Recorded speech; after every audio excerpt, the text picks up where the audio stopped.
Welcome to Chinese History and Mythology. Hey friends, welcome back to Chinese History and Mythology.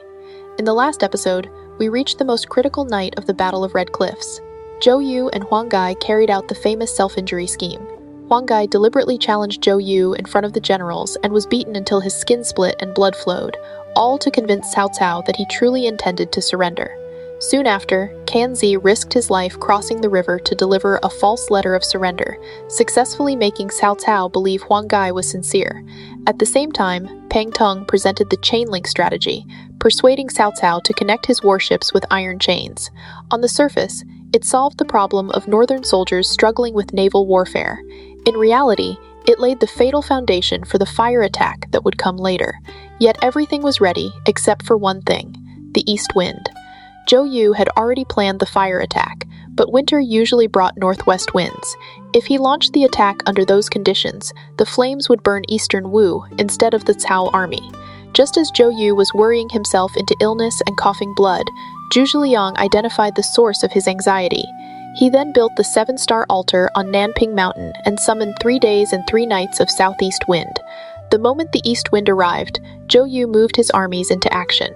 Huang Gai led the fire ship straight toward the Cao naval camp, and Cao Cao's chained fleet was instantly swallowed by flames. Across the waters of Red Cliffs, the fire fed on the wind, and the wind strengthened the fire. The Cao warships were tied together, leaving no path of escape. The Eastern Wu navy attacked from every direction, and Cao Cao's massive army fell into chaos almost at once. Although Huang Gai was shot into the river by an arrow from Zhang Liao, Han Dang rescued him. Meanwhile, Cao Cao escaped the Sea of Fire under the protection of Zhang Liao, Su Chu, and others. But Zhu Zhiliang had already predicted Cao Cao's route of retreat. He stationed Zhao Yun in ambush at Wulin, and sent Zhang Fei to block the road at Hulu Pass. As Cao Cao fled, he was hunted at every step. His army grew smaller and smaller. Each time he thought he had finally escaped danger, another ambush appeared ahead. By the time he reached Huarong Road, only 27 riders remained with him, and waiting there was Guan Yun Chang. Under Zhu Zhiliang's orders, Guan Yu had been sent to intercept and kill Cao Cao. But when Cao Cao spoke of old kindnesses and reminded him of the bond that remained from the days of crossing 5 passes and slaying 6 generals, Guan Yu's heart softened. In the end, he opened the road and allowed Cao Cao to escape. Though defeated and humiliated, Cao Cao finally saved his life and made his way back to Nanjun. But when Guan Yu returned to Liu Bei's camp, every other commander came back with victories and trophies. Only he returned empty-handed. Zhu Zhiliang immediately produced the military pledge. He pointed out that Guan Yu had violated military law by letting Cao Cao go because of personal feelings, and then ordered the guards to drag him away for execution. So would Liu Bei really stand by and watch his sworn brother be executed? Zhu Zhiliang clearly knew that Cao Cao was not destined to die yet, and he had already foreseen that Guan Yu would let him go out of old loyalty. So why did he still send Guan Yu to guard Huarong Road? Was the release of Cao Cao at Huarong Road truly a case of personal feelings interfering with duty, or was it another move Zhu Zhiliang had planned from the very beginning? Today, we continue the story from the moment Guan Yu let Cao Cao escape. Just as Kongming was about to execute Guan Yun Chang according to military law, Liu Bei quickly stepped forward and pleaded for mercy. He said, "Back when the 3 of us swore brotherhood in the Peach Garden, we vowed to live and die together. Although Yun Chang has violated military law, I truly cannot bear to break the oath we made in those days. I ask that you record his offense for now and spare his life, so that he may atone for it through future service." After hearing this, Kongming finally agreed to spare Guan Yu. After the Battle of Red Cliffs, Zhou Yu reviewed the achievements of every division, reported them to Sun Quan, rewarded the troops, and then immediately led his army against Nanjun. The vanguard forces established camps along the river, divided into 5 camps from front to rear, while Zhou Yu directed operations from the center. As they were discussing plans to capture Nanjun, a messenger suddenly arrived and reported, "Liu Bei has sent Sun Quan to offer congratulations." Zhou Yu ordered that Sun Quan be invited into the command tent. After paying his respects, Sun Quan said, "My lord has specially sent me to thank the commander for his great victory at Red Cliffs and to present a small gift." Zhou Yu asked, "Where is Liu Bei currently stationed?" Sun Quan replied, "He has moved his forces to Yujiangkou." Zhou Yu's expression immediately changed. He then asked, "Is Kongming also at Yujiangkou?" Sun Quan answered, "Kongming remains there together with my lord." Zhou Yu was startled, though he only said, "Return for now. I shall personally visit later to express my thanks." After Sun Qian departed, Lu Su asked in confusion, "Commander, why were you so surprised just now?" Zhou Yu replied in a deep voice, "If Liu Bei has stationed troops at Yujiangkou, he must have plans to seize Nanjun. Eastern Wu has spent so much manpower, grain, and wealth. Nanjun is almost within our grasp, yet they want to enjoy the reward without paying the cost. If Liu Bei is allowed to take Nanjun, it will only happen after I, Zhou Yu, am dead." Lu Su asked, "Then how can we make him abandon the idea?" Zhou Yu replied, "I will meet him personally. If we can reach an agreement, so be it. If not, I will deal with him before he makes a move." So Zhou Yu and Lu Su set out with 3,000 light cavalry and headed straight for Yujiangkou.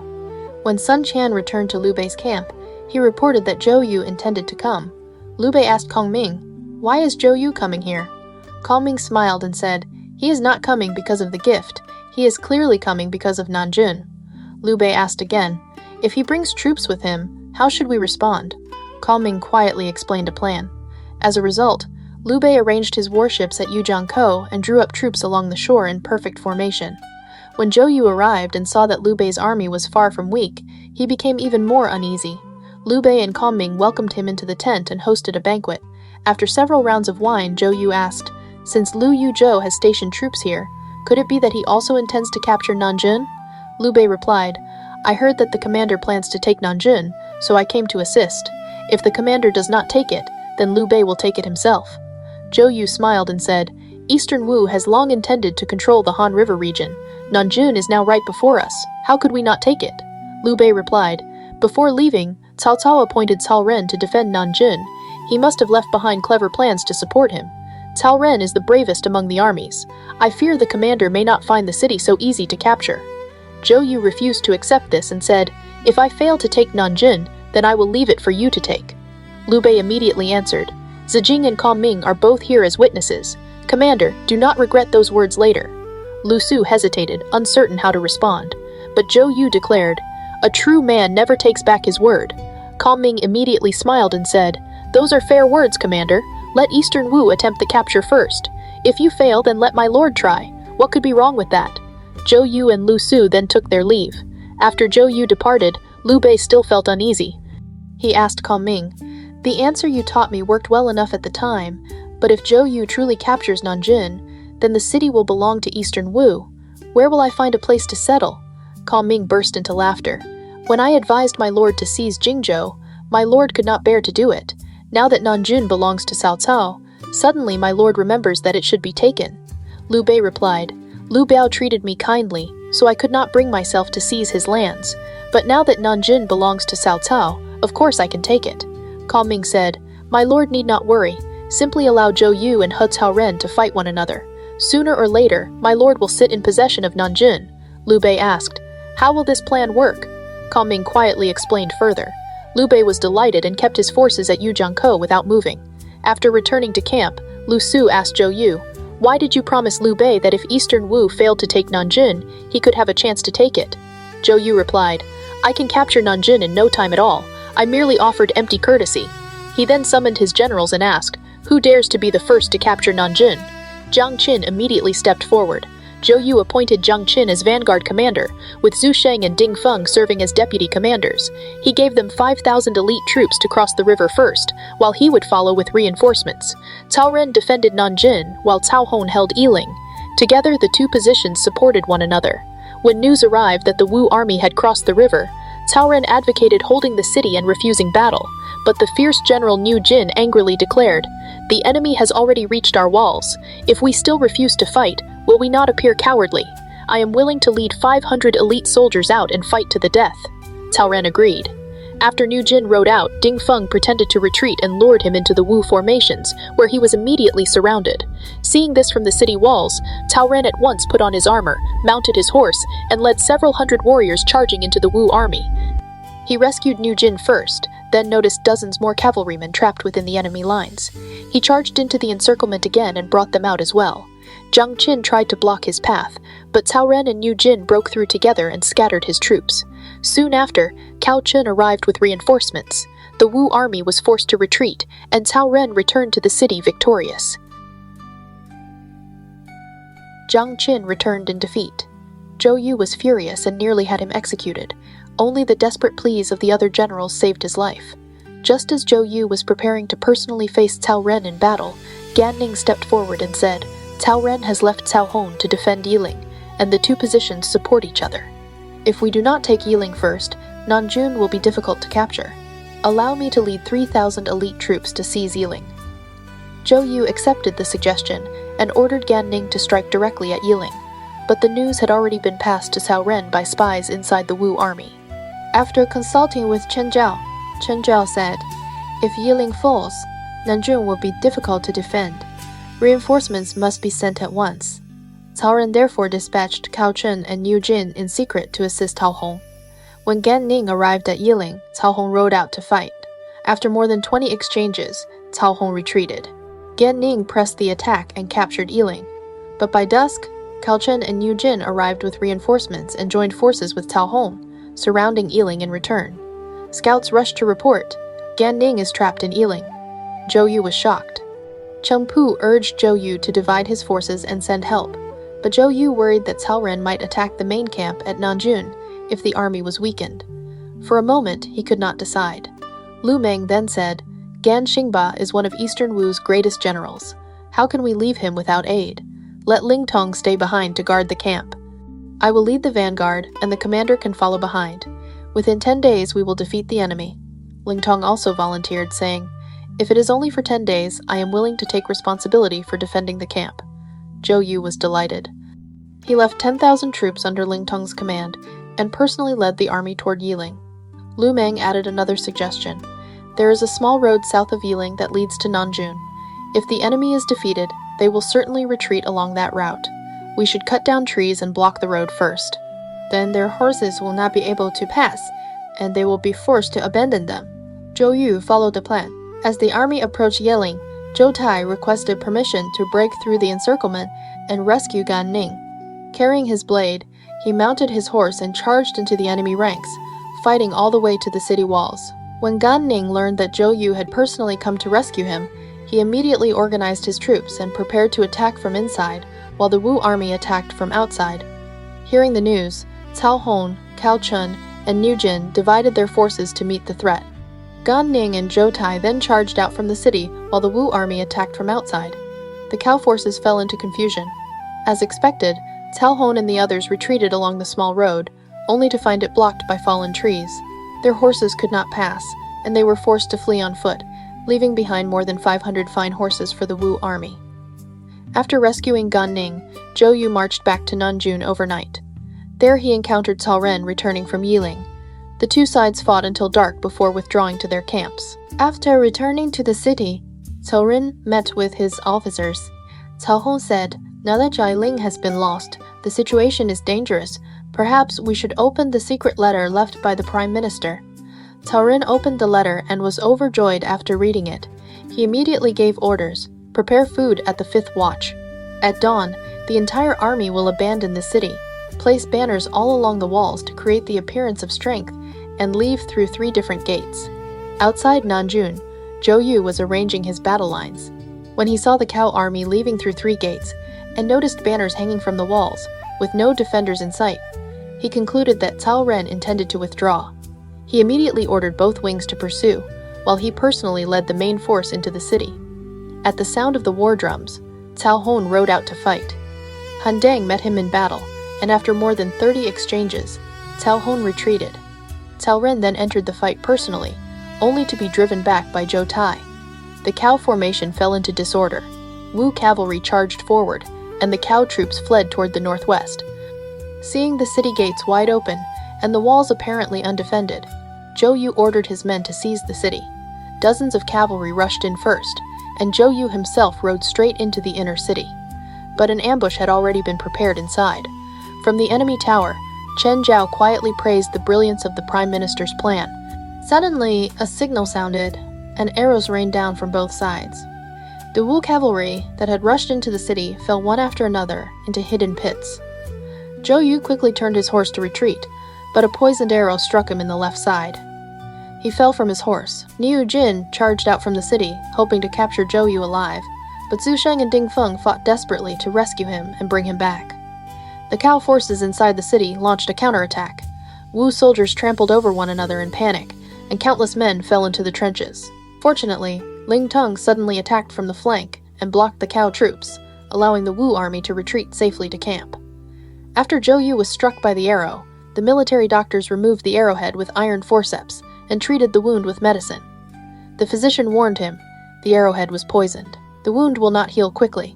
If you become angry again, it will certainly reopen. Chengpu therefore ordered the camp to remain on strict defense for 3 days and forbade any unnecessary fighting. For several days, Niu Jin came to the camp gates and shouted insults. Chengpu feared that Zhou Yu would become angry and never reported it. On the 3rd day, Cao Ren personally led his troops to challenge the camp while beating war drums. Chengpu still refused to leave the camp. Hearing the thunder of drums outside, Zhou Yu summoned the generals and demanded, "Why is there so much shouting and drumming outside?" The officers replied, "The troops are conducting exercises." Zhou Yu became angry. "How dare you lie to me? I already know that the enemy has been insulting us outside the camp for days. Cheng Demu, you share command authority with me. Why have you done nothing?" Chengpu explained, "Your arrow wound has not healed. The doctor warned that you must not become angry, so I dared not report it." Zhou Yu asked, "If we do not fight, what do you intend to do?" Chengpu answered, "The general suggests withdrawing temporarily to Eastern Wu and waiting until your wound has healed." After hearing this, Zhou Yu leaped from his bed and declared, "A man who receives his ruler's salary should be ready to die on the battlefield and be buried in horsehide. How can the affairs of the state be delayed because of me alone?" He immediately put on his armor, mounted his horse, and rode out with several hundred cavalry. When Cao Ren saw him appear, he shouted insults across the battlefield. "Young Zhou Yu, it seems you truly are close to death." Zhou Yu rode forward and shouted back, "Cao Ren, can you not see that I, Zhou Lang, am still here?" The Cao soldiers were shocked that he could still appear in battle. Cao Ren then ordered the entire army to insult him. As Zhou Yu's anger rose and he was about to send Pan Zhang into battle, he suddenly cried out. Blood burst from his mouth and he fell from his horse. The Cao army immediately charged forward. The Wu generals fought desperately to hold them back and finally managed to rescue Zhou Yu and bring him into the command tent. Chengpu hurriedly asked, "Commander, how are you feeling?" Zhou Yu quietly replied, "This is part of my plan." Chengpu was stunned. "What plan?" Zhou Yu explained, "My wound is not serious. I only pretended that the arrow injury reopened so that the Cao army would believe I am dying. Now we can send trusted men to the enemy camp, pretending to surrender, and spread the news that I am already dead. Tonight, Cao Ren will certainly attack our camp. We will set ambushes on all sides and wait for him to walk into the trap." Chengpu was delighted and said, "A brilliant plan indeed." Immediately, cries of mourning spread throughout the Wu camp. Soldiers in every camp put on mourning clothes, and rumors spread that the Grand Commander had died from his arrow wound. When Cao Ren heard that Zhou Yu had coughed blood and fallen from his horse, he too became convinced that Zhou Yu was dying. As he discussed the situation with his officers, a report arrived. More than a dozen soldiers from the Wu camp have come to surrender. 2 of them claimed they were originally Cao soldiers who had been captured by Eastern Wu. Cao Ren immediately summoned them for questioning. The surrendered soldiers said, "Today on the battlefield, Zhou Yu's arrow wound burst open. After returning to camp, he died. The Wu army is wearing mourning clothes and grieving. We were insulted by Chengpu, so we have come to surrender." Cao Ren was overjoyed. He immediately began planning a night attack on the Wu camp, hoping to seize Zhou Yu's body and present it to Cao Cao. Chen Zhao also urged him to act quickly and not miss such a rare opportunity. After hearing that Zhuge Liang had taken Nanjun and then seized Jingzhou and Xiangyang as well, Zhou Yu became so furious that his old wound reopened. He fell unconscious and did not wake for quite some time. The generals repeatedly tried to calm him, but he still said bitterly, "If I do not kill that villager Zhuge Liang, how can I ever swallow this anger? Chang Demu, you must help me retake Nanjun and bring that city back to Eastern Wu." While they were discussing the matter, Lu Su arrived. Zhou Yu immediately said to him, "I was just preparing to raise troops and settle matters once and for all with Liu Bei and Zhuge Liang. You have come at the right time." Lu Su advised against it. That would be unwise. Cao Cao has not yet been eliminated, and our lord is still struggling at Hefei.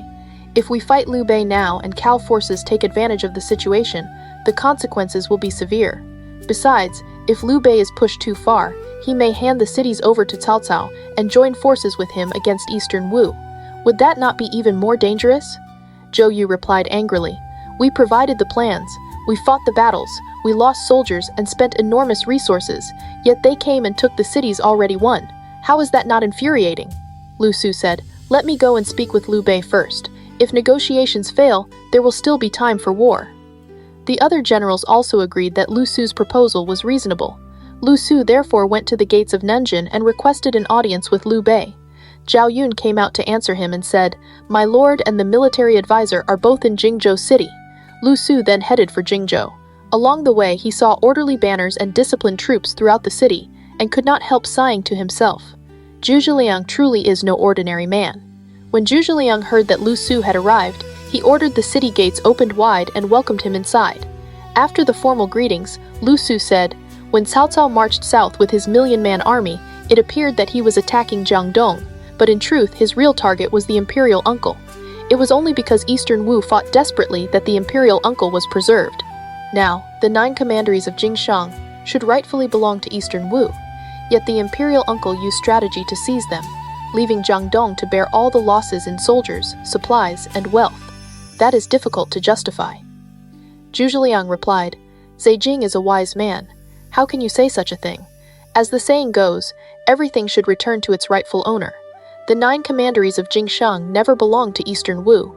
They were the foundation established by Liu Bei. My lord is Liu Bei's younger brother. Although Liu Bei has passed away, his son Liu Qi is still alive. What is wrong with an uncle helping his nephew protect Jingzhou? Lu Su said, If Prince Liu Qi is truly here, that argument would make sense, but he is clearly in Jiangxia. Zhu Zhiliang immediately ordered attendants to bring Liu Qi out. Liu Qi appeared, supported by 2 attendants. His face looked pale and sickly. He said to Lu Su, My health is poor, so I cannot properly greet you. I hope you will forgive me. Lu Su was stunned and speechless for a long moment before asking, If the prince is no longer here one day, then what? Zhu Zhiliang replied, As long as the prince lives, we will guard the city for him. If he is gone, then we can discuss the matter again. Lu Su immediately said, Then when the prince is gone, the city should be returned to Eastern Wu. Zhu Zhiliang smiled and replied, Those are reasonable words, Zheijing. He then hosted a banquet in Lu Su's honor. When Lu Su returned to Zhou Yu's camp, he reported everything that had happened regarding Jingzhou. Zhou Yu said, Liu Qi is still young. How can we simply wait for him to die? How long will it take before we get Jingzhou back?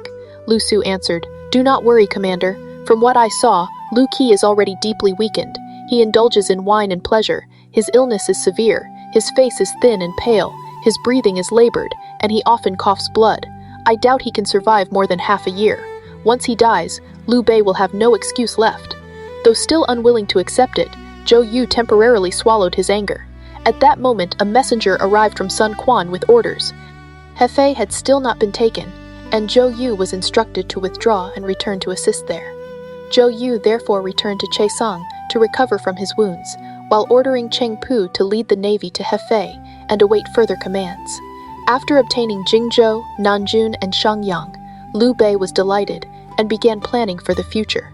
Yi Ji came forward with a proposal. If we wish to hold Jingzhou securely, we should seek advice from the local scholars. Among the 5 Ma brothers of Jingshang, all are known for their talent. The most famous is Ma Liang, courtesy named Ji Chang. He has white hair in his eyebrows, and people say, among the 5 Ma brothers, the white-browed one is the finest. My lord should invite him here for counsel.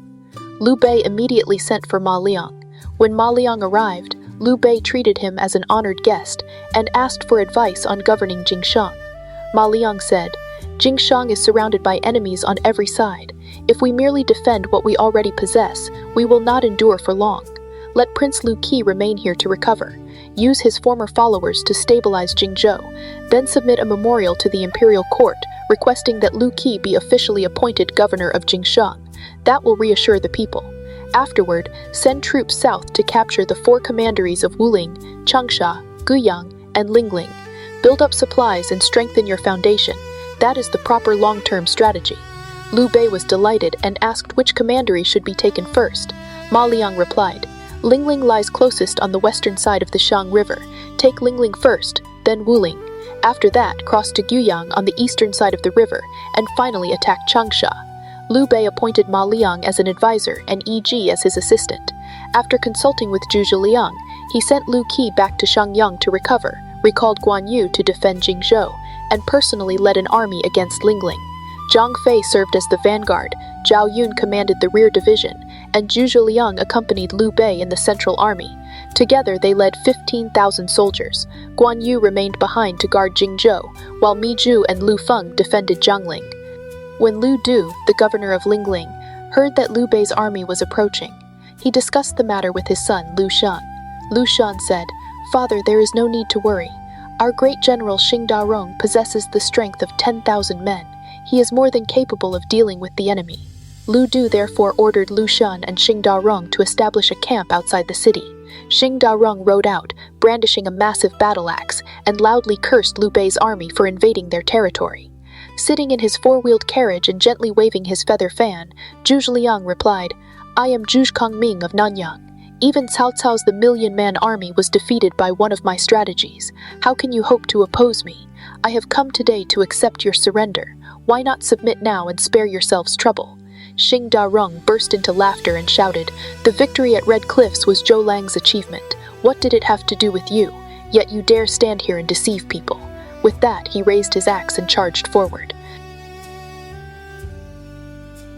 Kongming withdrew back into the formation. Xing Darong chased after the yellow banner and charged in, but he did not see the four-wheeled carriage. Instead, Zhang Fei suddenly rushed out from within the formation. Xing Darong could not defeat Zhang Fei, so he turned and fled, only to find Zhao Yun blocking his path. With no way out, he dismounted and surrendered. Zhao Yun had him bound and brought before Liu Bei and Kongming. Liu Bei wanted to execute him, but Kongming said, "If you can help me capture Lu Xian, I will spare your life." Xing Darong pretended to agree and said he was willing to return to camp as an inside agent. When Kongming came to raid the camp at night, he would capture Lu Xian and offer him in surrender. Liu Bei did not believe him, but Kongming deliberately let him go. After Xing Darong returned to camp, he immediately told Lu Xian the truth and offered a plan. "Tonight we can turn their plan against them. Set only empty banners inside the camp and hide our troops outside. When Kongming comes to raid the camp, we will capture him instead." Lu Xian followed his plan. That night, around the second watch, troops indeed came to set fire near the camp. Lu Xian and Xing Darong split their forces and rushed out. They chased for more than 10 li, but saw no enemy soldiers, and they realized they had fallen into a trap. They hurriedly turned back. Just as they reached the edge of the camp, Zhang Fei burst out from the flames. Lu Xian tried to circle around and raid Kongming's camp, but halfway there he was cut off by Zhao Yun's ambush. Zhao Yun killed Xing Darong with one thrust of his spear, and Zhang Fei arrived soon after and captured Lu Xian alive. Lu Xian was brought before Kongming and quickly said, "This plan was all Xing Darong's idea. It was not my intention." Kongming not only spared him, but also ordered him untied, gave him wine to calm his nerves, and told him to return to the city and persuade his father to surrender. Kongming said, "If he refuses to surrender, once the city is taken, your whole family may not survive." Liu Shan returned to Lingling and told Liu Du about Kongming's kindness.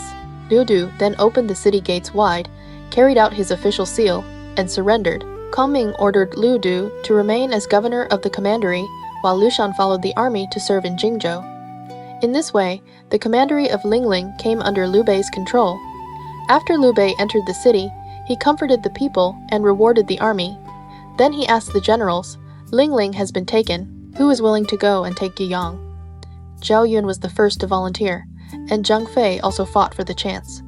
Kongming said, "Zilong spoke first, so let Zilong go." Zhang Fei was not convinced, so Kongming had the two draw lots. In the end, Zhao Yun still drew the winning lot. Zhao Yun signed a military pledge and took only 3,000 soldiers, heading straight for Guiyang. When Zhao Fan, the governor of Guiyang, heard that Zhao Yun was coming, he hurriedly gathered his men to discuss the matter. Commandants Chen Ying and Bao Long volunteered to fight.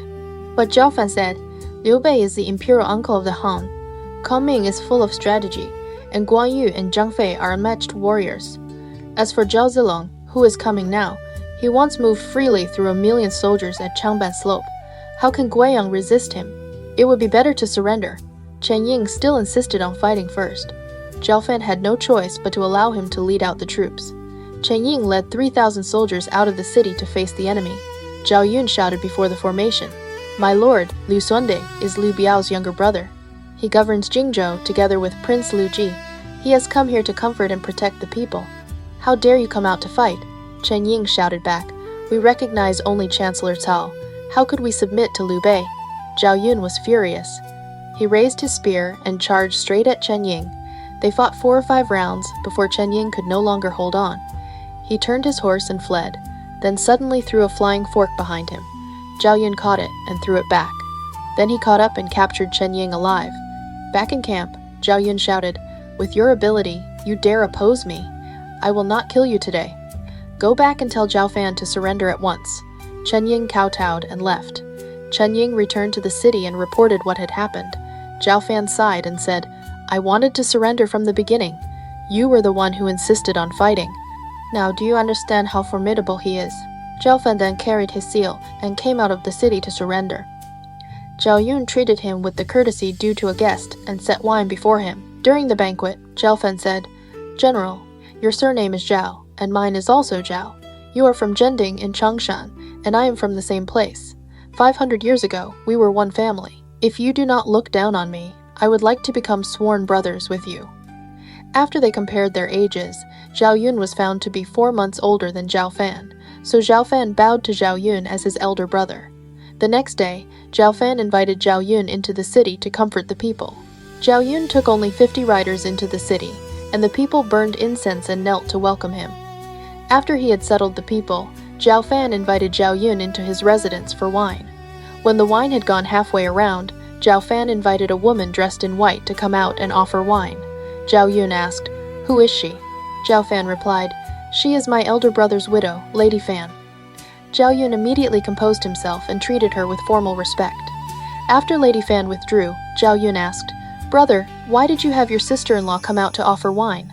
Zhao Fan said, "My elder brother has been dead for 3 years, and my sister-in-law has remained widowed until now. She once said that if she were to remarry, 3 things had to be suitable. The man must be both civil and martial, famous throughout the world. He must be handsome and dignified, and he must have the same surname as her late husband. General, you fit all 3.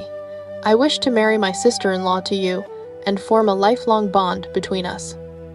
When Zhao Yun heard this, he was furious. He said sternly, "Since I have sworn brotherhood with you, your sister-in-law is my sister-in-law. How could I do such an improper thing?" Zhao Fan was both ashamed and angry. He said, "I offered this out of kindness. Why are you so rude?" As he spoke, he secretly signaled to the men around him. Zhao Yun had already sensed the killing intent. He struck first, knocking Zhao Fan down with 1 punch, then turned and left the residence, mounted his horse, and rode out of the city. Zhao Fan hurriedly summoned Chen Ying and Bao Long to discuss what to do. Chen Ying said, "Since Zhao Yun left in anger, we can only fight him openly now." Bao Long offered a plan. "Why not have the 2 of us pretend to surrender and enter his camp? Then, when you lead troops to fight him, we can suddenly strike from the front and capture Zhao Yun." That night, Chen Ying and Bao Long led 500 soldiers to Zhao Yun's camp and falsely surrendered. Zhao Yun already knew there was deception, but he still ordered them to be let in. The 2 knelt and said, "Zhao Fan tried to harm you with a beauty trap. We refused to join his plot, so we have come to submit." Zhao Yun pretended to be pleased and hosted them with wine. Once the 2 were drunk, Zhao Yun immediately had them arrested. He interrogated their accompanying soldiers and confirmed that it was a false surrender. Zhao Yun then summoned the 500 soldiers and said, "The ones who plotted against me were Chen Ying and Bao Long. This has nothing to do with you. If you obey my orders, you will be well rewarded once this succeeds." The soldiers gratefully kowtowed.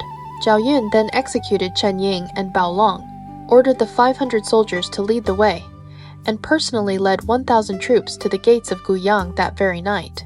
When the men on the city wall heard familiar voices saying that Generals Chen and Bo had returned, after killing Zhao Yun, and asking the governor to come out to discuss matters, the guards lit torches to look. They saw that it was indeed their own troops, so they opened the gate. Zhao Fan had just come out of the city when Zhao Yun shouted an order and had him seized. Zhao Yun then entered the city, comforted the people, stabilized the situation, and sent a fast rider to report to Liu Bei. Liu Bei and Kongming personally came to Guiyang. Zhao Yun came out of the city to welcome them, and had Zhao Fan bound below the steps. Kongming asked about the whole matter, then said to Zhao Yun, "This marriage proposal was not bad. Why did you reject it?" Zhao Yun replied, "Zhao Fan had already sworn brotherhood with me, so his sister-in-law is my sister-in-law. If I married her, it would be improper. That is the first reason. Lady Fan is a widow. If she remarries, her reputation may suffer. That is the second reason. Zhao Fan has only just surrendered, and his mind is still unclear. That is the third reason. My lord has only recently taken the Han Riverlands, and our foundation is not yet stable. How could I damage great affairs for the sake of one woman?" Liu Bei said, "What if I grant her to you as your wife?" Zhao Yun answered solemnly, "There are countless women in the world. Why should I fear having no wife? What I fear is losing honor." Liu Bei praised him and said, "Zilong is truly a great man."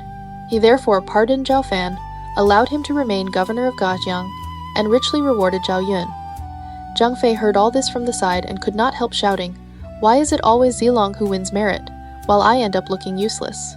Give me 3,000 soldiers and I will go take Wuling Commandery right now and capture Governor Jin Xuan alive." Kongming was delighted when he heard this and said, "Yidie may go if he wishes, but there is one condition." Kongming said to Zhang Fei, "When Zilong went to take Guiyang, he signed a military pledge before he left. Now that Yidai wishes to take Wuling, you must also sign a military pledge first."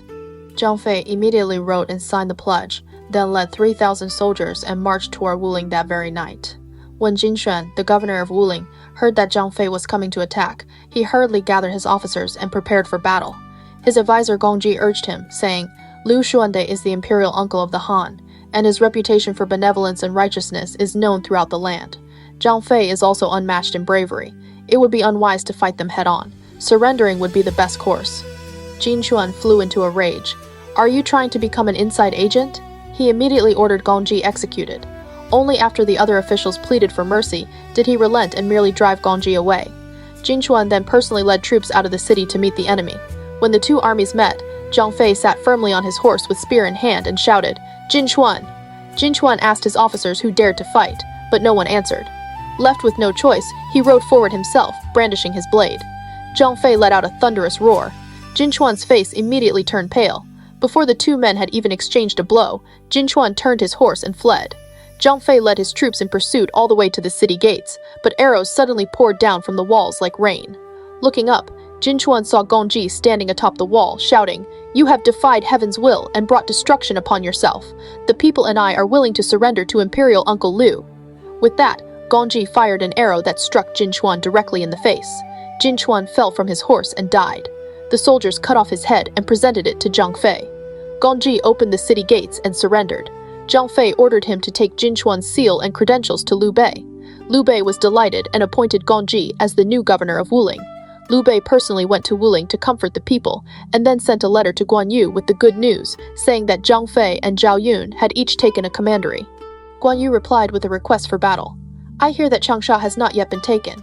If my elder brother does not consider me incapable, allow me to try."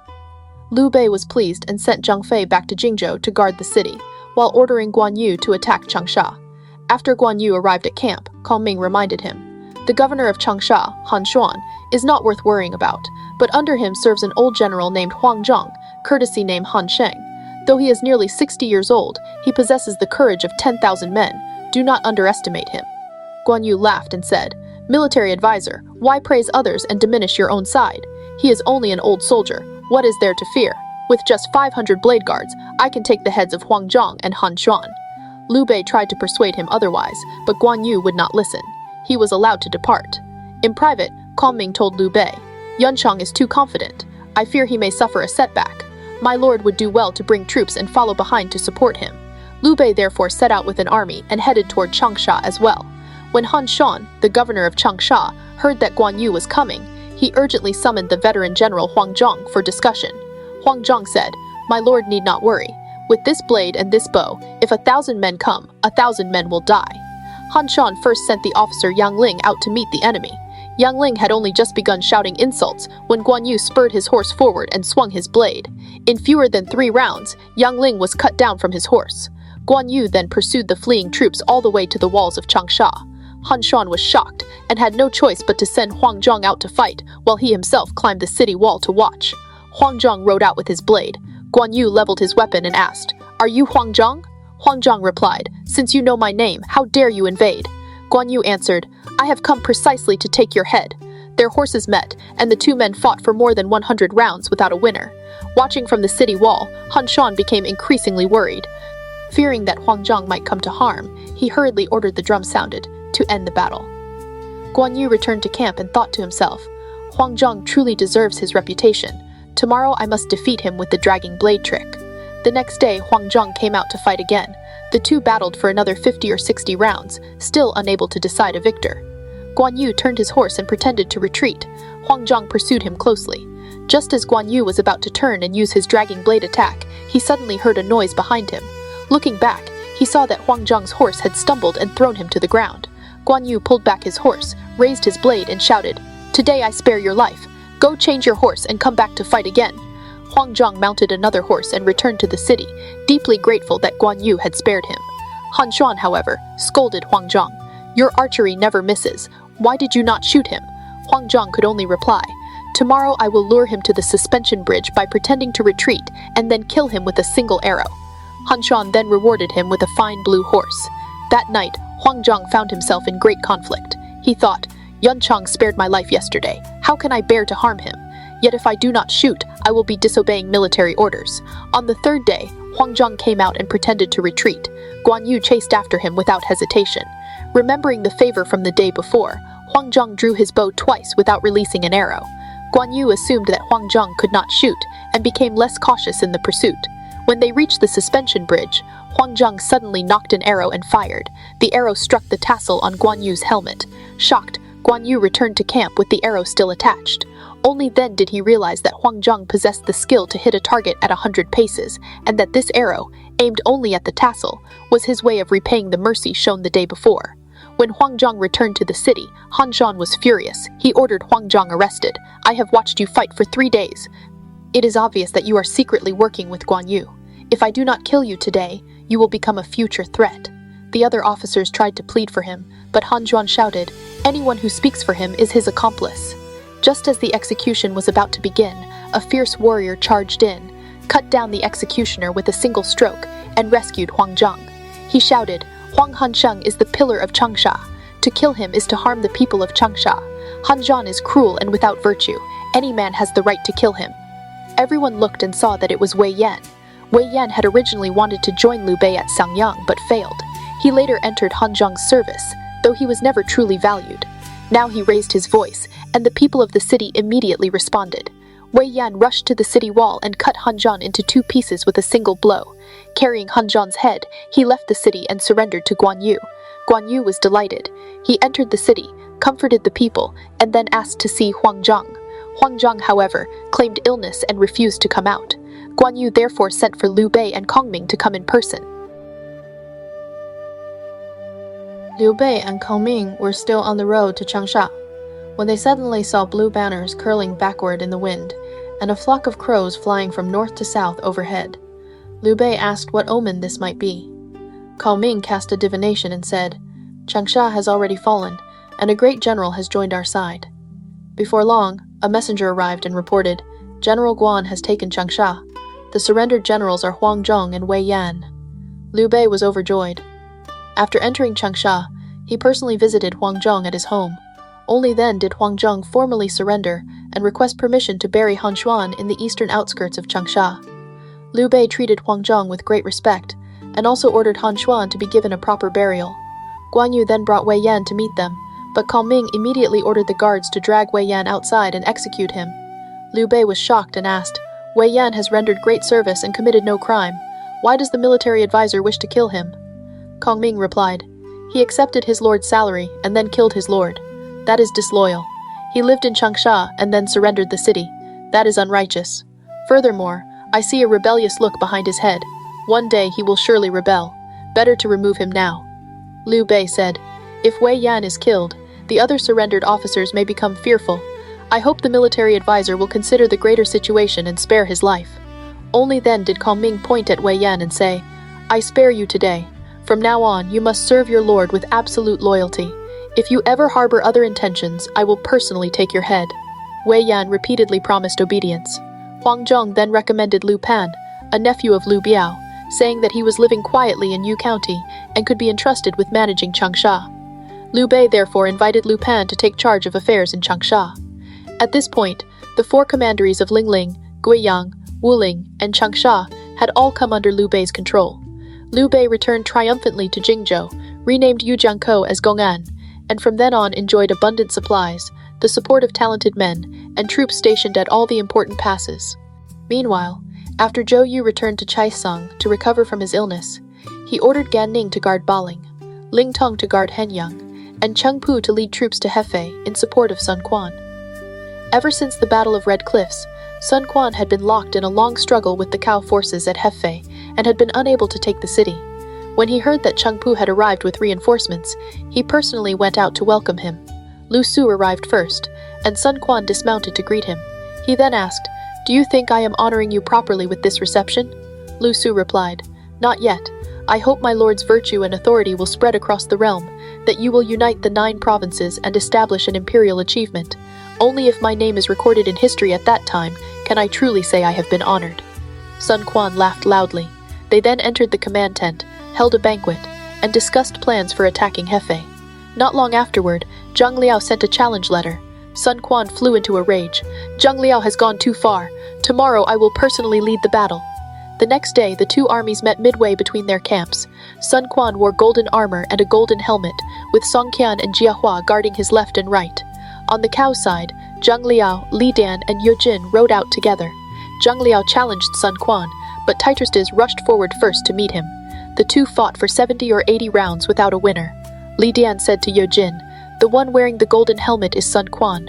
If we capture him, we can wipe away the shame suffered by the Cao army." Ye Jin immediately charged diagonally toward Sun Quan. Song Qian and Jiahua moved to block him with their halberds, but Ye Jin cut both weapons in half with a single stroke. When Song Qian tried to pursue, Li Dan shot him from his horse with an arrow. Zhang Liao then launched a fierce attack, throwing the Wu army into confusion. Fortunately, Cheng Pu arrived in time, intercepted Zhang Liao, and rescued Sun Quan. After returning to camp, Sun Quan wept bitterly over Song Qian's death. Zhang Hong advised him, "My lord should not underestimate the enemy and personally risk himself in battle. Slaying generals and capturing banners are the duties of commanders, not honors that a ruler should seek for himself." Sun Quan blamed himself and said, "The fault is mine. From now on, I will correct this mistake." At that moment, Titustes reported, "One of my men, Ji Ding, has a brother named Ho Cao, who works in Zhang Liao's stables. Ho Cao resents Zhang Liao because he was punished. He is willing to set a fire inside the city as a signal and assassinate Zhang Liao. Allow me to lead troops in support and avenge Song Qian." Zhu Jin advised caution. "Zhang Liao is full of schemes. I fear there may be a trap." But Titustes insisted on going. Eager for revenge, Sun Quan approved the plan and gave him 5,000 troops. Ji Ding secretly entered Hefei and arranged with Ho Cao to start a fire in a haystack at night and create chaos inside the city. But after Zhang Liao returned victorious, he had already ordered the entire army not to remove their armor while sleeping. When a fire broke out in the rear camp and people began shouting that there was a rebellion, Zhang Liao calmly said, "How could the whole city revolt at once? Someone is clearly trying to create panic." Before long, Li Dan captured Ji Ding and Ho Cao and brought them in. After questioning them, Zhang Liao executed both men on the spot. Outside the city, drums and gongs suddenly thundered. Zhang Liao sneered, "The Wu army's outside force has arrived." He ordered fires lit inside the city gates to make it appear that internal chaos was spreading, then had the gates thrown open. Seeing the gates wide open, Titustes believed the plan had succeeded and charged inside on horseback. Suddenly, a cannon signal sounded, and arrows rained down from every direction. Struck by several arrows, Titustes was forced to retreat. Li Dan and Ye Jin then launched a counterattack, killing more than half of the Wu troops. Only when Lu Sun and Dong Shi fought their way forward was Titustes rescued. When Sun Quan saw how badly Titustes was wounded, his grief deepened. Zhang Zhao advised him to withdraw, And so Sun Quan returned with his army to Nanshu in Runzhou. Titus's injuries were severe. On his deathbed he cried out, "A true man is born in troubled times to win glory with his sword. Now my ambitions remain unfinished, yet I must leave this world. How bitterly unfair." With those words, he died at only 41 years of age. Sun Quan gave him a grand burial at Beigu Mountain north of Nanshu and brought Titus's son, Tai Shiheng, into his household to raise. At this time, Liu Bei was reorganizing his forces in Jingzhou. When he heard that Sun Quan had been defeated at Hefei, he discussed the matter with Kongming. Kongming said, "Last night I saw a star fall in the northwest. I fear that someone of the imperial clan has passed away." Before he had finished speaking, a soldier rushed in and reported, "Prince Liu Qi has died of illness." Liu Bei burst into tears. Kongming comforted him. "Life and death are determined by fate. My lord must not grieve too deeply. What matters now is sending someone to guard Xiangyang and arranging the funeral." Liu Bei asked, "Who should be sent?"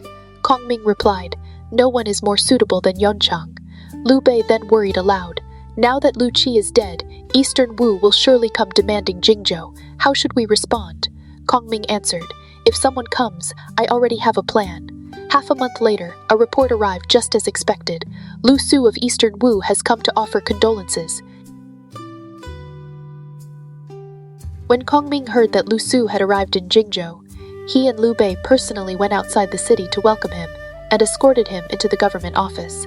After the formal greetings were completed and everyone had taken their seats, Lu Su said, "My lord heard the sad news of Prince Liu Qi's passing and has sent a small gift for the funeral rites. Governor Zhou also repeatedly asked me to convey his respects to Imperial Uncle Liu, and to you, sir." Liu Bei and Kongming rose to thank him, accepted the gifts, and held a banquet in his honor. During the feast, Lu Su brought up their earlier agreement. Not long ago, Imperial Uncle Liu said that once Prince Liu Qi was no longer living, Jingzhou would be returned. Now that the prince has passed away, when do you intend to hand it over? Liu Bei did not answer immediately and only said that he needed to discuss the matter with Kongming. Lu Su pressed the issue several times. Kongming's expression darkened as he said, "Zijing, those words are most unreasonable. My lord is a descendant of Prince Jing of Zhongshan and the imperial uncle of the Han. Does he not deserve to hold territory of his own? Lu Jingsheng was my lord's elder brother. What is wrong with a younger brother inheriting his elder brother's legacy? Your lord controls only the 6 commanderies of Jiangdong, yet wishes to swallow Han territory. The victory at Red Cliffs was not Eastern Wu's achievement alone. Without my borrowing the southeast wind, how could Zhou Lang have carried out his fire attack? Yet now you pressure my lord to return Jingzhou. Is that not rather short-sighted?" Lu Su was left speechless and could only sigh.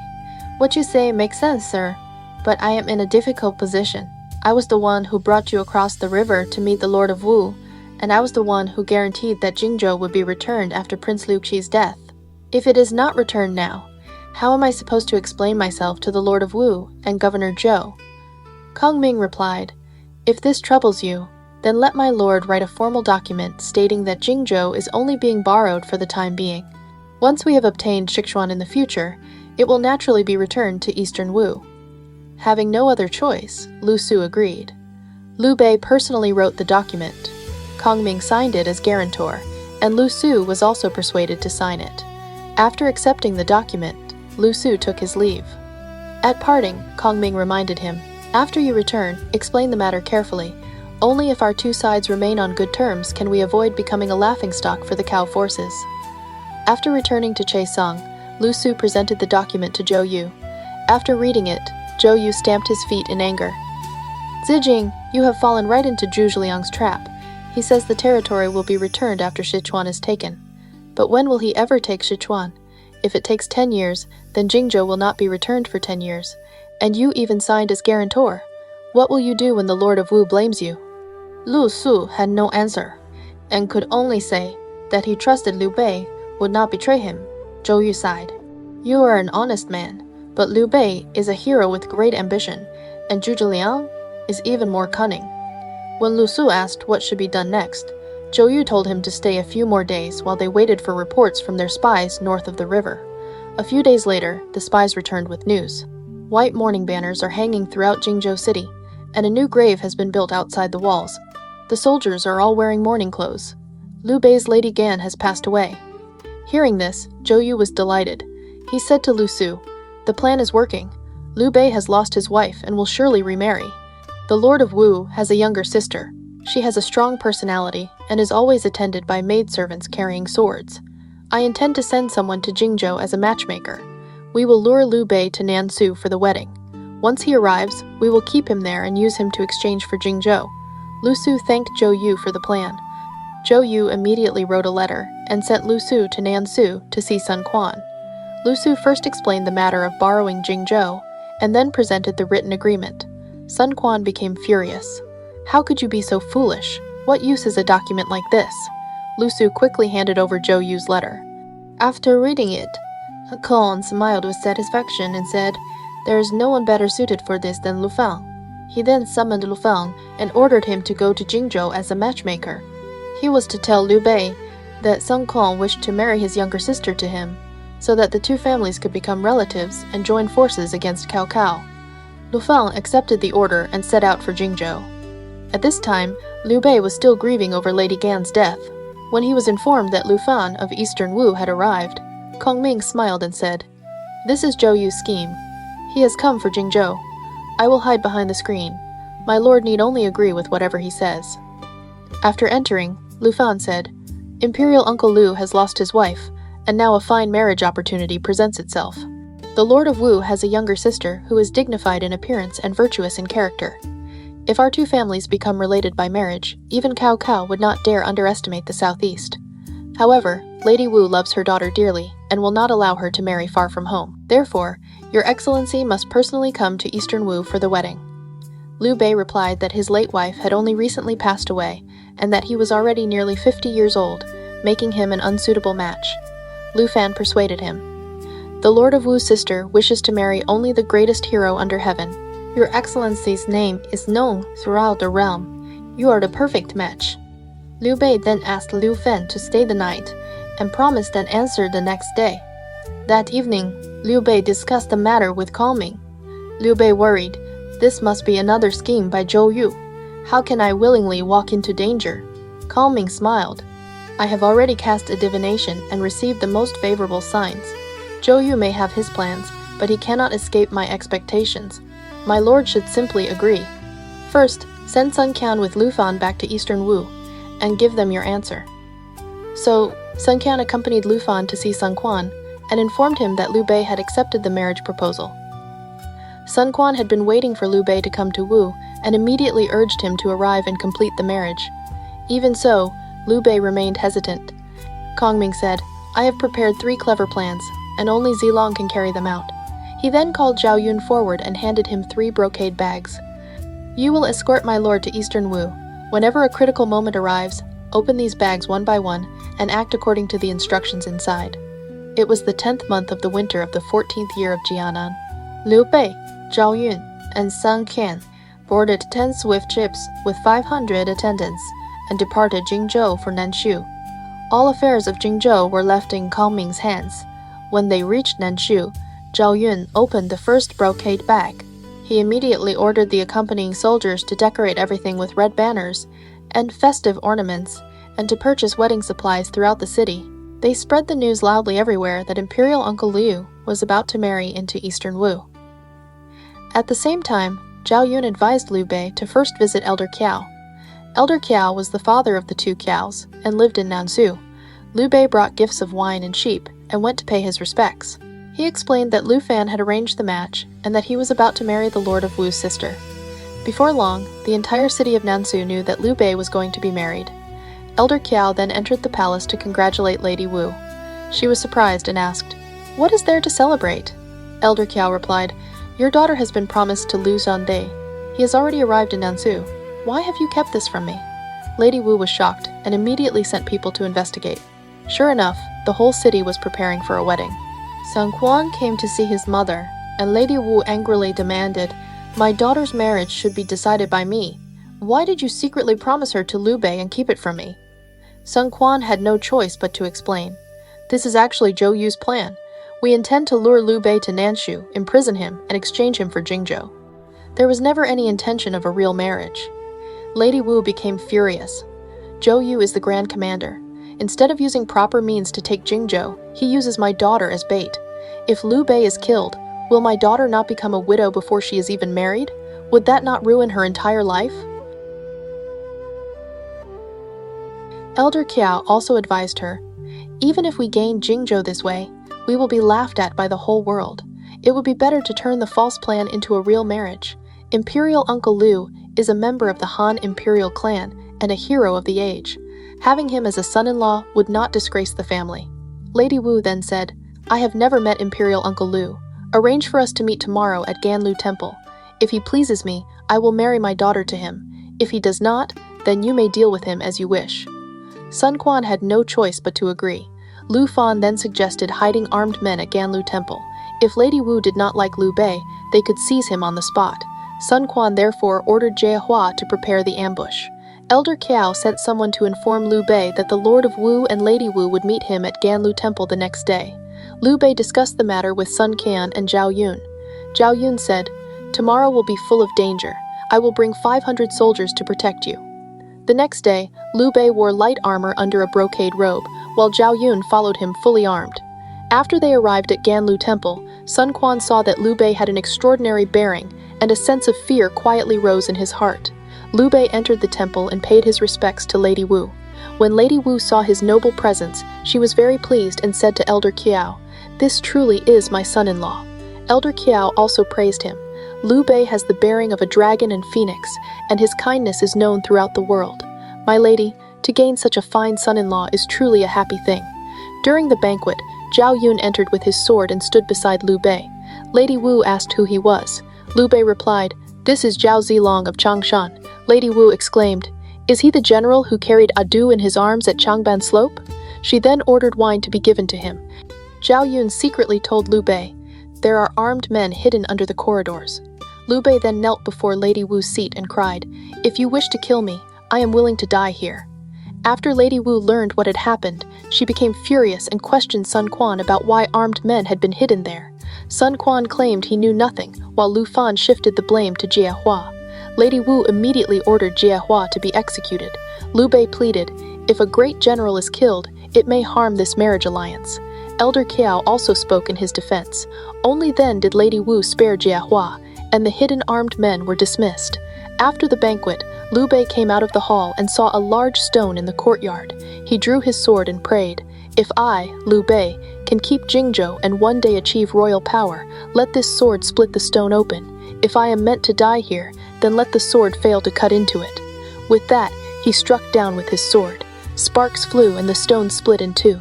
When Sun Quan saw this, he suspected that Liu Bei was using the moment to show his strength.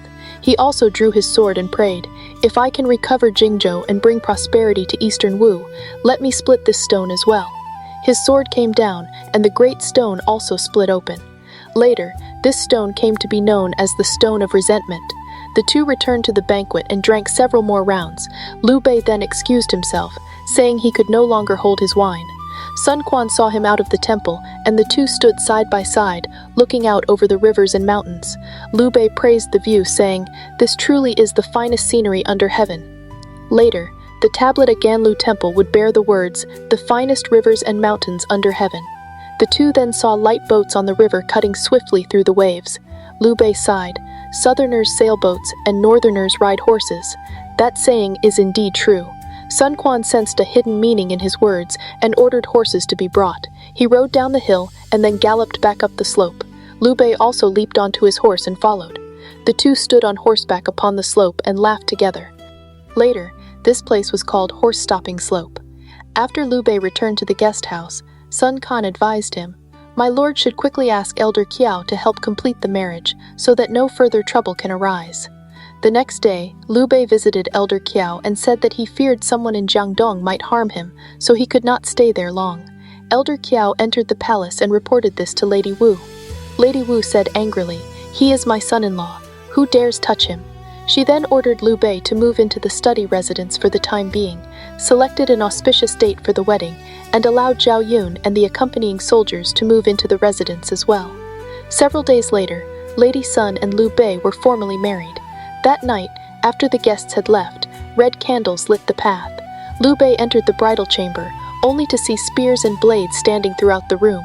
Every maidservant wore a sword or carried a blade, standing in 2 rows on either side. Liu Bei was so frightened that his soul almost left his body. When Liu Bei entered the bridal chamber, he saw spears and swords displayed along both sides of the room, while the maidservants stood nearby, wearing swords at their waists. His expression immediately changed. Seeing his alarm, the housekeeper explained, "My lord, there is no need to be afraid. The lady has loved martial arts since childhood and often has her attendants practice swordsmanship. That is why these weapons are displayed here." Liu Bei said, "Weapons are not things that belong in a bridal chamber. They make me uneasy. It would be better to put them away first." The housekeeper reported his words to Lady Sun. Lady Sun laughed and said, "You have spent half your life on battlefields. How can you be afraid of a few weapons?" Even so, she ordered the weapons removed and told the maidservants to take off their swords before attending her. That night, Liu Bei and Lady Sun were married, and the two found themselves well matched in affection. Liu Bei also rewarded the maidservants with gold, silver, and valuables, quietly winning their favor, and sent Sun Qian back to Jingzhou first to deliver the good news. From then on, Liu Bei spent his days drinking and celebrating in Eastern Wu, while Lady Wu grew even more fond of him. Sun Quan sent word to Zhou Yu in Chaisang. "My mother insisted on it and has already married my sister to Liu Bei. The false plan has become real. What should we do now?" Zhou Yu was shocked and could not sit still.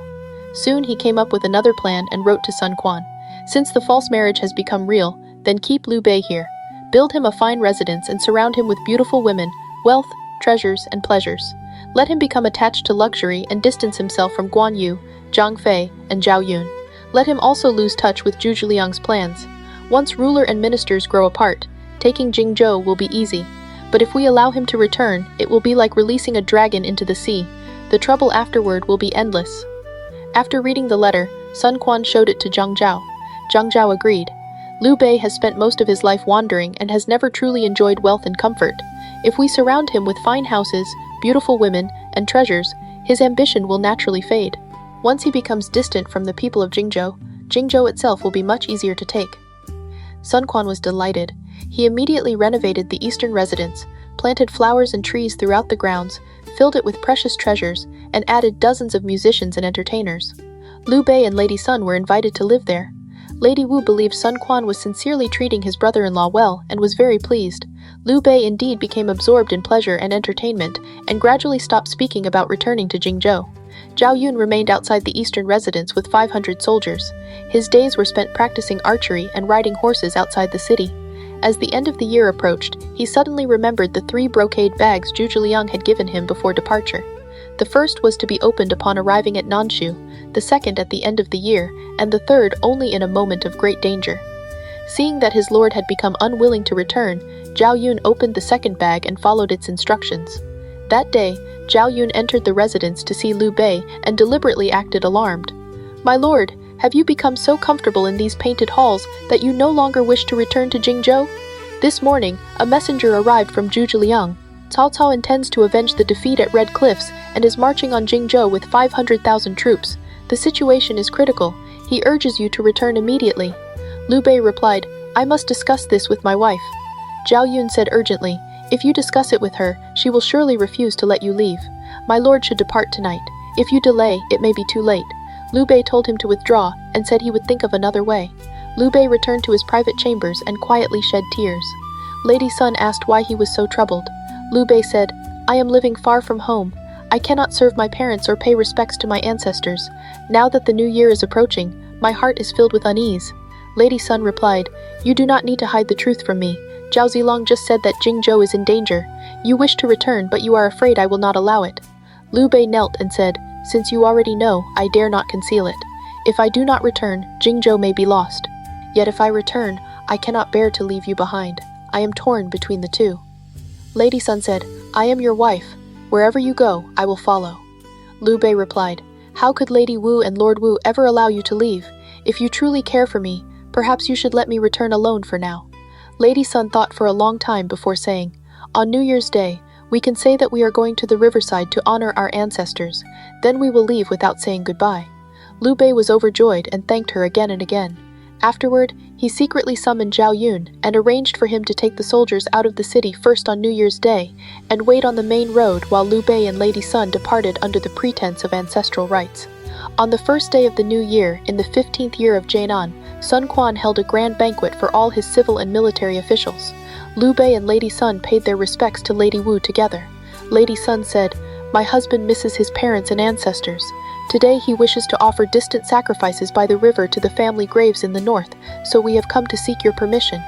Lady Wu replied, "This is an act of filial piety. How could I refuse?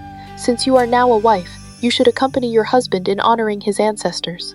Lady Sun and Liu Bei thanked her and then departed. The matter was concealed only from Sun Quan. Lady Sun rode in a carriage carrying only her personal belongings. Liu Bei rode on horseback with a few mounted attendants. Once outside the city, they joined Zhao Yun and his 500 soldiers and quickly left Nanchu behind. Sun Quan had been drinking heavily that day and did not wake until the 5th watch of the night. The next day, when he learned that Liu Bei had fled with his sister, he flew into a rage and immediately ordered Chen Wu and Pan Zhang to pursue them with 500 elite troops. The more he thought about it, the angrier he became, until he smashed his jade inkstone. Cheng Pu tried to calm him. Lady Sun has always been strong-willed. Even the generals fear her. If she truly wishes to go with Liu Bei, Chen Wu and Pan Zhang may not dare act against her. Hearing this only made Sun Quan angrier. He drew his sword and handed it to Zhang Qin and Zhou Tai, ordering them to pursue immediately. "Bring back the heads of my sister and Liu Bei. Anyone who disobeys this command will be executed." Liu Bei and his party hurried along the road. They had just reached the border of Chaisang when a cloud of dust rose behind them. The pursuers were already close. Zhao Yun volunteered to stay behind and hold them off. But as they rounded the foot of a hill, another force suddenly appeared ahead and blocked the road. The two generals at its head shouted, "Liu Bei, get off your horse and surrender at once. We have been waiting here under Governor Zhou's orders." Zhou Yu had long expected Liu Bei to escape, and had already sent Su Sheng and Ding Feng with 3,000 soldiers to ambush this route. Liu Bei panicked. "There are enemies ahead and pursuers behind. What are we supposed to do now?" Zhao Yun replied, "The military advisor left a third brocade bag. This is exactly the time to open it." After reading its contents, Liu Bei immediately went to Lady Sun's carriage with tears in his eyes and said, "From the beginning, Sun Quan and Zhou Yu only married you to me in order to trap me and seize Jingzhou. Now enemies block us from both directions. Only you can save me. If you refuse to help, I am willing to die before your carriage in gratitude for your kindness." Lady Sun flew into a rage. "If my own brother does not treat me as family, then what face do I have left to show him? Leave this matter to me." She threw open the carriage curtain and shouted at Su Sheng and Ding Feng, "Are you trying to rebel? Liu Bei is my husband. I informed my mother that I would accompany him back to Jingzhou. You bring soldiers to block our path. Are you trying to rob a married couple?" Su Sheng and Ding Feng quickly dismounted and knelt, explaining that they were only carrying out Zhou Yu's orders. Lady Sun shouted back, "You fear Zhou Yu, but do you not fear me? If Zhou Yu can kill you, do you think I cannot kill Zhou Yu?" Neither dared argue further. Seeing Zhao Yun glaring at them with spear in hand, they had no choice but to clear the road. Liu Bei and the others had not gone far when Chen Wu and Pan Zhang arrived and joined Su Sheng and Ding Feng. After discussing the situation, the four generals rode after them. Once again, Lady Sun stopped her carriage and scolded them. "I am accompanying my husband back to Jingzhou under my mother's orders. This is not an elopement. Are you relying on military force to harm me?" The generals knew she was Sun Quan's sister and had Lady Wu's support behind her. None of them dared stop her by force and could only back down. While they hesitated, Zhang Qin and Zhou Tai arrived with more troops and demanded to know why Liu Bei had been allowed to escape. The four generals explained how Lady Sun had blocked them. Zhang Qin said, "Lord Wu expected this. He gave us a precious sword and ordered us to kill the princess first and then execute Liu Bei." Zhang Qin, Zhou Tai, Chen Wu, and Pan Zhang immediately led their troops along the river in pursuit, while Su Sheng and Ding Feng returned to report to Zhou Yu and request a naval pursuit. Liu Bei and his group reached Liulangpu. They were already far from Chaisang, but before them stretched only the vast river, with no boats in sight. The pursuers were drawing closer behind them. Liu Bei sighed. "We have been rushing day and night. Men and horses are exhausted. The enemy is almost upon us. Are we truly going to die here?" Just as panic began to spread, more than 20 boats suddenly appeared along the riverbank. Zhao Yun exclaimed, "Luckily there are boats. Quick, get aboard and cross the river." Liu Bei, Lady Sun, Zhao Yun, and the 500 soldiers quickly boarded. Then a man wearing a scholar's headscarf and a Taoist robe stepped out of one of the cabins laughing. "My lord, there is no need to worry. Zhuge Liang has been waiting here for a long time." The supposed passengers aboard the boats were actually Jingzhou naval troops in disguise. Liu Bei was overjoyed. By the time the pursuers reached the riverbank, the boats had already left shore. Zhuge Liang laughed and shouted toward the bank, "Go back and tell Zhou Long there is no need to use any more beauty traps." Arrows rained down from the shore, but the boats were already speeding away with the current. Zhang Qin and the others could do nothing except watch. Before long, however, the sound of warships echoed across the river. Zhou Yu himself was leading a naval pursuit, with Huang Gai and Han Dang beside him. Their ships moved swiftly and were rapidly gaining ground. Zhuge Liang ordered the boats to head for the northern shore. Everyone disembarked and continued escorting the carriages and horses overland. Zhou Yu also landed and personally led the pursuit on horseback. Just as Liu Bei's party seemed within reach, a drum suddenly sounded. A force of swordsmen burst from the surrounding woods. At their head stood Guan Yun Chang. Zhou Yu was shocked and immediately turned his horse around. Guan Yu chased after him relentlessly. Then Huang Zhang appeared from the left with another force, while Wei Yan charged out from the right. The Wu army was thrown into complete disorder. Zhou Yu barely escaped back to his ship. On the shore, Liu Bei's soldiers shouted in unison. Zhou Lang's clever plans won the world, yet he lost both the lady and the army. Zhou Yu was overcome with shame and fury. Drawing his sword, he wanted to charge ashore and fight again, but Huang Gai and Han Dang desperately restrained him. Thinking of how every one of his plans had failed and unable to face Sun Quan, Zhou Yu was overwhelmed by anger. With a great cry, the wound from his old arrow injury burst open. He collapsed unconscious on the deck. This had originally been Zhou Yu's beauty trap. He intended to use Lady Sun to keep Liu Bei captive and then trade Liu Bei for Jingzhou. But he never imagined that Zhuge Liang had already prepared 3 clever plans inside 3 brocade bags, guiding Liu Bei step by step out of Eastern Wu's grasp. Lady Sun publicly forced back the Wu generals. Zhao Yun protected his lord throughout the journey. Zhuge Liang had already arranged boats at the riverbank. Guan Yun Chang, Huang Zhang, and Wei Yan had prepared ambushes on shore. Zhou Yu calculated everything, yet in the end he not only failed to recover Jingzhou, but truly gave Lady Sun to Liu Bei. From that day on, the saying, "Zhou Lang's clever plans won the world, yet he lost both the lady and the army," became a famous joke passed down through the ages. But would Zhou Yu really let the matter end there? Liu Bei had safely returned to Jingzhou with Lady Sun. Eastern Wu had lost both face and leverage. How would Sun Quan respond? Zhou Yu's old wound had reopened, and his anger burned even hotter than before. Would he devise another plan? And although Liu Bei had managed to keep Jingzhou for the moment, would this marriage become his protection, or the beginning of even greater trouble in the future? In the next episode, we will continue the story. If you enjoyed today's episode, feel free to give the show a like, subscribe, and share it with someone you think would enjoy it too. Thank you for spending this time with me. I will see you in the next episode.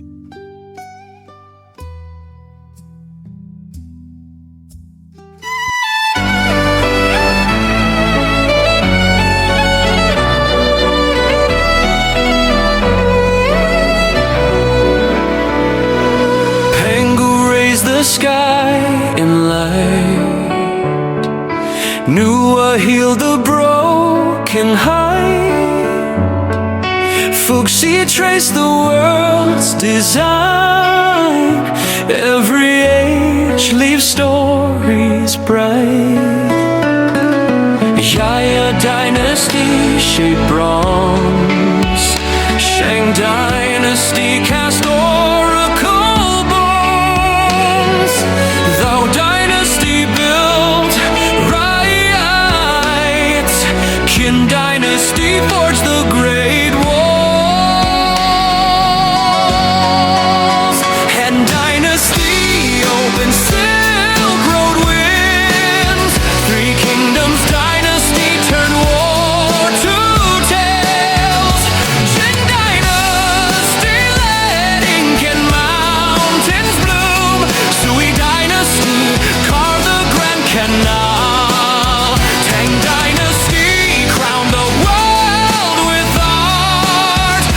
Dynasty raised learning's flame. Yuan Dynasty swept the northern plains. Ming Dynasty strengthened walls again. Qing Dynasty closed an ancient end.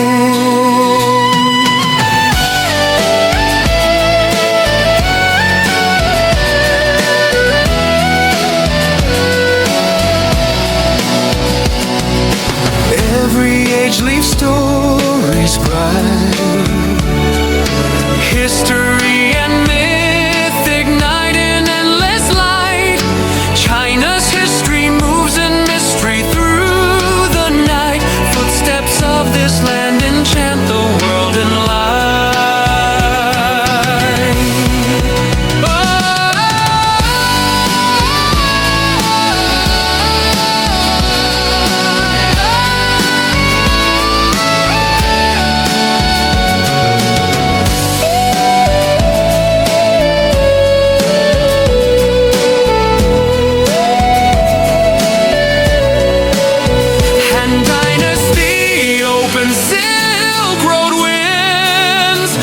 Kingdoms dynasty turn war to tales. Qin dynasty led ink and mountains bloom. Sui dynasty carved the Grand Canal. Tang dynasty crowned the world with art. Song dynasty raised learning's flame.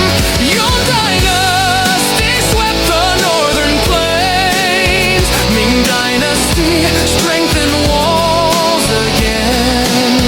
Qing dynasty closed an ancient day.